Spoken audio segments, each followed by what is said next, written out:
Hello everyone and welcome back to another video on Assetto Corsa Competizione on the PlayStation 5. Today we're having a look at the 2023 World Challenge DLC, which contains three new cars. We have the Ferrari 296 GT3, we've got the new Porsche 911 992, and we also have the new Lamborghini Huracan Evo2. Now, as well as the three new cars, we also have a new circuit, Valencia. So let's jump straight into the new Ferrari then. And, oh, what a car this is. We've been waiting quite a long time for this Ferrari. We heard that it was going to be coming out last year. And it's a really, really fun car to drive. The handling is a lot more stable than the 488. And it's kind of similar to what the BMW was like when it first came out, but it's got a bit more top end, this Ferrari. It seems to be quite good on the straights. The rotation is quite nice and it does respond very well to trail braking, and on throttle as well it's not too understeery. I've been driving on the default aggressive setup with what you can see on screen at the moment. We have two traction control settings to adjust, although I have since kind of worked out that it's best to turn off the TC2 and increase the TC1 a little bit. So I've been running 5 for TC1 and 0 for TC2, which will come to a little bit later on in the video when I do a hot lap in this car. So the downsides of the Ferrari is it can be a little bit slow out of some of the slower corners. So I run a little bit wide there on that particular lap. And it also struggles with rear tyre wear. So when setting this car up, you have to take into account the rear tyre wear. You don't want to go too extreme, or you don't want to go extreme at all with the toe settings, for example, because the rears do wear out faster than the fronts. But what this does mean is that you're able to set up the front a little bit more aggressively, because you have a bit of wear to play with. So if you were to end up with good front tyres and worn rears, you're going to feel the balance of the car is not going to be very good. So you can definitely play around with that, so be a bit more aggressive on the front, let the fronts wear out as well, and then you've got a nice balanced car throughout the course of a race. Now next up we have the Porsche 992. Now this one is also super fun to drive. It's similar in characteristics to the previous 911s. For example, it's got very, very good acceleration, and it feels very agile. It loves the sort of the slow speed, medium speed corners. Really good rotation.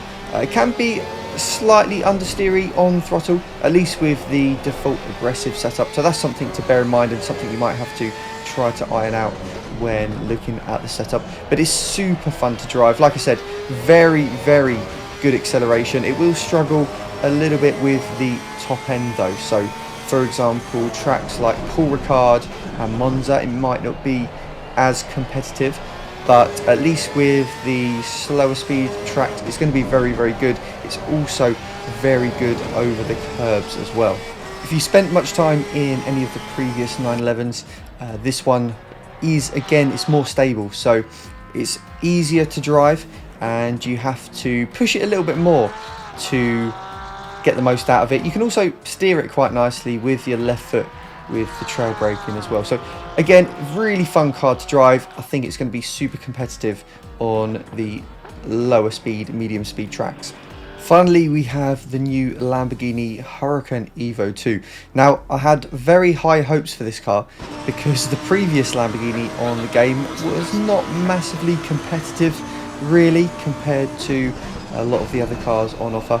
So I was really hoping that this one was going to be quick, and I can tell you it is definitely going to be a competitive car. It handles much nicer than the previous version of the Lamborghini. It feels pretty stable. It's quite balanced in terms of acceleration and top end. It's going to be a very good car, especially on some of the medium speed tracks, I think, and probably the best overall all-rounder in terms of competitiveness. It's also the best sounding car out of the three, I think. However, I do think it has the blandest cockpit. The dashboard is quite high. You don't have a very big windscreen space to look through, which is quite important in sim racing, and I definitely think the Ferrari is my favourite in terms of the cockpit view. So having learned this Valencia circuit properly now and had a bit of a play around with the setup on the Ferrari, I decided to do a proper qualifying run to see what sort of pace we're going to be looking at this track. So we'll have a look at the fastest lap I've done so far. We'll do a bit of a track guide as well. One thing to note, if you're doing a qualifying run, it takes 2 preparation laps on the tyres to get to the fastest point. So right over to the right hand side, then down 2 gears to 3rd gear, and you can use a lot of the track on the exit. You just need to keep 2 wheels on the green. Again, maximising the track, early turn in here and using the camber of the circuit down into 1st gear. This car's got a turbo, so you kind of need to pick up the throttle quite early. We're going to go down 1 gear for the right hander, again picking up the throttle nice and early, making sure we don't have any wheel spin through here. It's very easy to run wide on the exit of this corner if you get on the power too soon. Down into 1st gear for rotation, then we're going to do an early upshift out of the corner, and that gives you the best acceleration as we head down into this left-hander. This is one you want to try and turn in quite early too, and try to hug that curb. I did turn in a little bit wide there, but we kind of got away with it with being on the power nice and early on the exit. And then this is probably the trickiest braking zone, actually 2nd trickiest braking zone, down into 1st gear. Again, using all of the track on the exit, you can really rev out 1st gear there.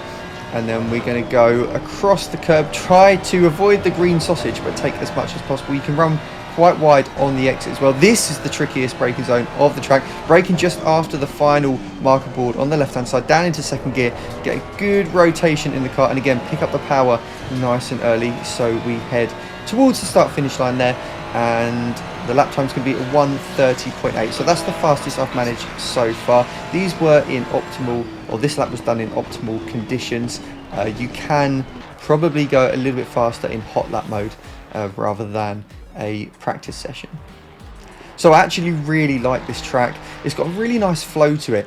You have to get into quite a good rhythm to be quick here, and especially in this Ferrari, it really encourages you to push quite hard, which I really like. That's probably what I like to do most in a racing game. I don't like having to hold back to be fast. I like to be able to really push it, and this car and circuit combination encourages that. So really positive from me. So overall, I think all 3 of these cars are going to be great choices when racing online. I think if I had to pick one, the Lamborghini might be the most competitive.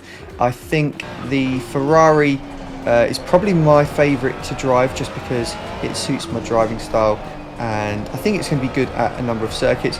And again, the Porsche is going to be absolutely rapid at those slower speed, medium speed circuits.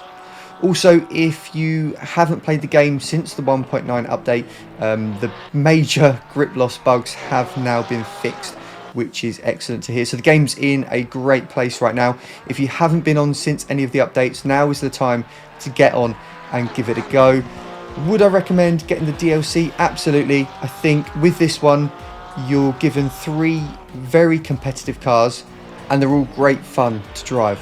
So thanks for watching this video, guys. Don't forget to subscribe if you haven't already, and give the video a like if you did enjoy it, and I'll see you on track very soon.